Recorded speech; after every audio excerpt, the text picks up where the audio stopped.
विनोद तावडे नावाच्या अखिल भारतीय विद्यार्थी परिषदेच्या एका सामान्य कार्यकर्त्याला तो जेव्हा राज्यसभेवर खासदार बनतो तेव्हा आपल्याला राज्यसभेवर पाठवणाऱ्या पक्षाची आज ताकद जी काय आहे आणि ती ज्यांच्यामुळे आहे त्या नेत्यांना वंदन करणं, त्यांचे आशीर्वाद घेणं हे आवर्जून करतो. तेव्हा या सामान्य भाजप कार्यकर्त्याचं असामान्यत्व स्पष्ट होतं. चौगवत्या सूर्याला अर्धे देणं हे तर सगळेच करतात, पण मावळतीला हात जोडणारा विरळाच असतो.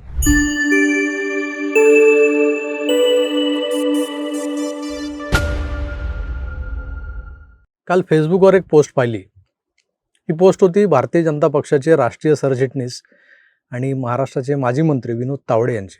2014च्या भाजप सेना सरकारमध्ये मंत्री असलेल्या तावडेंचं तिकीट 2019च्या विधानसभेला कापलं जातं. त्यानंतर ते अतिशय संयतपणे या सगळ्या गोष्टींना सामोरे जातात. पक्षाच्या आदेशाची वाट पाहत बसतात. मग पक्ष त्यांना दिल्लीत बोलावून घेतो, राष्ट्रीय सरचिटणीस बनवतो. पुढे त्यांना हरियाणा, बिहार अशा राज्यांचं निवडणूक प्रभारी बनवलं जातं. आपल्यावर पडलेली जबाबदारी अतिशय कल्पकतेनं तावडे पार पाडतात. हरियाणात लक्षणीय असा विजय आणि नंतर बिहारमध्ये शेरा सव्वा शेर स्टाईलने केलेलं राजकारण. तर यामुळे विनोद तावडे हे भाजपच्या राष्ट्रीय कार्यकारिणीतले पक्षाचे एक ॲसेट बनतात. जो नेता महाराष्ट्रात डावलला जातो, ज्याचं तिकीट कापलं जातं, त्याला केंद्रात प्रचंड असं यश मिळतं. आता सध्या ते बिहारसोबतच केरळसारख्या राज्याचे प्रभारी नियुक्त केले गेलेत. हरियाणा, बिहार, केरळ ही भाजपचा फारसा प्रभाव नसलेली राज्य तावडेंकडे देताना पक्ष नेतृत्वानं त्यांना शिक्षा दिली की काय असं वाटत होतं. पण त्यांनी या राज्यांमध्ये चमत्कार घडवून दाखवला. आता केरळ तर आत्ता जबाबदारी मिळाली त्यांना. आणि मग केंद्रात बसलेलं शीर्षस्थ नेतृत्व हे निव्वळ गटतटाचं राजकारण करत नाही, तर योग्य त्या व्यक्तीला काही टास्क देऊन पारखून घेते हे लक्षात येतं. विनोद तावडेंवर पडलेल्या जबाबदाऱ्या त्यांनी लीलया पार पाडल्या. लक्षणीय असं यश मिळवून दाखवलं. बिहारमध्ये तर त्यांनी जे काही केलं आहे ते दबाव तंत्र वगैरे. आता ह्यासाठी अंगभूत कौशल्य असावं लागतं. निवडणूक व्यवस्थापन कोळून प्यायलेला माणूस लागतो, जो महाराष्ट्राच्या या भूमीने घडवलेला आहे. ते बिहारमध्ये आपण पाहिलं. थोडक्यात काय तर त्यांनी स्वतःला सिद्ध करून दाखवलं. अलीकडेच महाराष्ट्रात रिकाम्या झालेल्या राज्यसभेच्या 7 जागांपैकी एका जागेवर विनोद तावडेंचं नाव देत पुन्हा एकदा भारतीय जनता पक्षाच्या केंद्रीय नेत्यांनी एका वेगळ्या डावाला सुरुवात केलेली आहे, ज्यात प्रमुख खेळाडू हे विनोद तावडे असणार आहेत. तावडे हे तर दिल्लीच्या राजकारणात असे तसेही होतेच. मग त्यांना राज्यसभेवर खासदार बनवण्यामागे पक्षाचा नेमका हेतू काय, मनसुबा काय, असा प्रश्न अनेकांना पडलेला असेल. अर्थात तावडेंच्या खासदारकीनं त्यांना केंद्रीय मंत्रिमंडळातल्या एखाद्या खात्याची जबाबदारी मिळू शकते, अशा देखील चर्चा आहेत.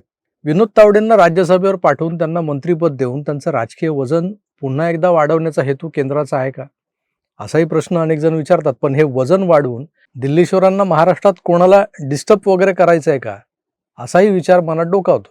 विद्यार्थी चळवळीतला एक अभ्यासू आणि व्यवस्थापनात वाकबगार असा एक नेता, जो निवडणुकांच्या राजकारणात प्रत्येक पक्षासाठी एक ॲसेट असतो, त्या नेत्याला मधल्या काळात सक्रिय राजकारणापासून दूर ढकलणं आणि सत्तेपासून विस्थापित करणं हे सगळं कशासाठी केलं गेलं होतं, हा सुद्धा एक प्रश्न आजही अनुत्तरितच आहे. असो, आता ह्या प्रश्नांकडे बघण्यात काही लॉजिक नाही आहे.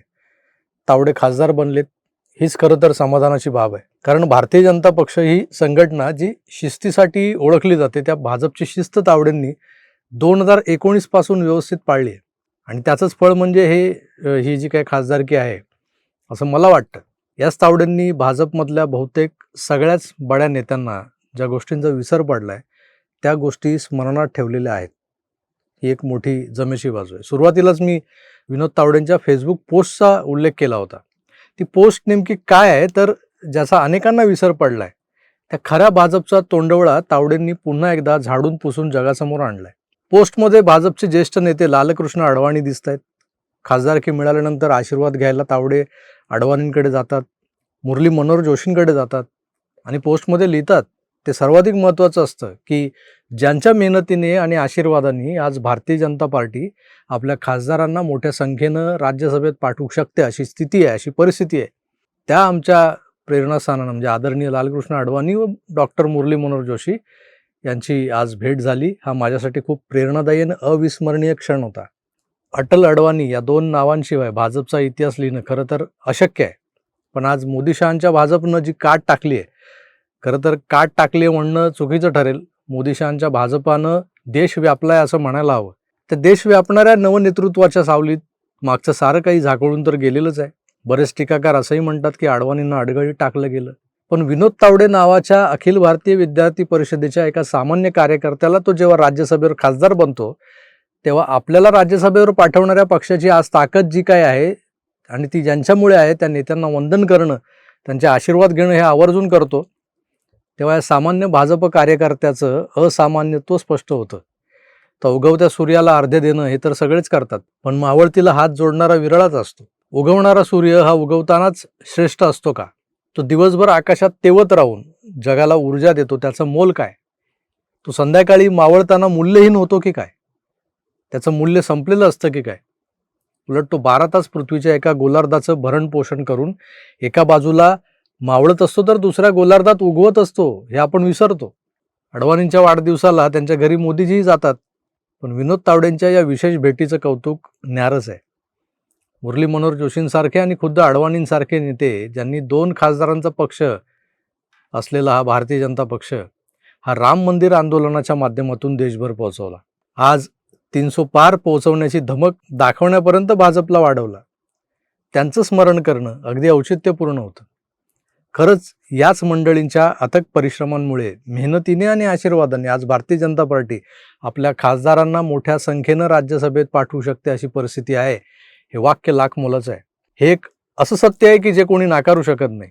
मित्रो, ज्या विनोद तावडेंचं तिकीट हे ज्यावेळी कापलं गेलं होतं तेव्हा त्यात फक्त राज्यातल्या कोणाचा तरी हात होता असं तुम्ही मानता का? असं तुम्हाला वाटतं का? नाही. कारण केंद्राला हा माणूस दिल्लीत हवा होता, हरियाणात, बिहारमध्ये खेला करायचा होता. त्यासाठी महाविद्यालयीन निवडणुकांपासून महानगरपालिकांच्या निवडणुकांमध्ये जो प्रवीण आहे त्या कुशल व्यवस्थापकाला पक्ष कार्यासाठी वापरायचं होतं पक्षाला. तावडे दिल्लीत गेले, त्यांनी त्यांच्यासाठी आखून दिलेलं काम परफेक्ट केलं.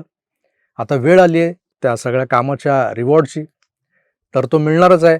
पण या सन्मानाच्या क्षणी तावडेंना अडवाणी आणि मुरली मनोहर जोशी आठवले, यातच त्यांचं मोठेपण दडलेलं आहे.